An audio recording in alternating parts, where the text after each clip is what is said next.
আজারবাইজানের বিমান ভূপাতিত করার দায় স্বীকার করেছে রাশিয়া।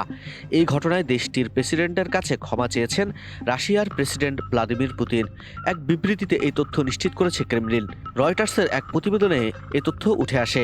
এতে বলা হয়, ইউক্রেনের ড্রোন প্রতিহতের সময় ভুল করে যাত্রীবাহী বিমানটিকে ভূপাতিত করা হয়। বিমানটি রুশ শহর গেজনিতে ল্যান্ডিংয়ের কথা থাকলেও অঞ্চলটি ইউক্রেনের ছোড়া ড্রোন হামলার শিকার হয়।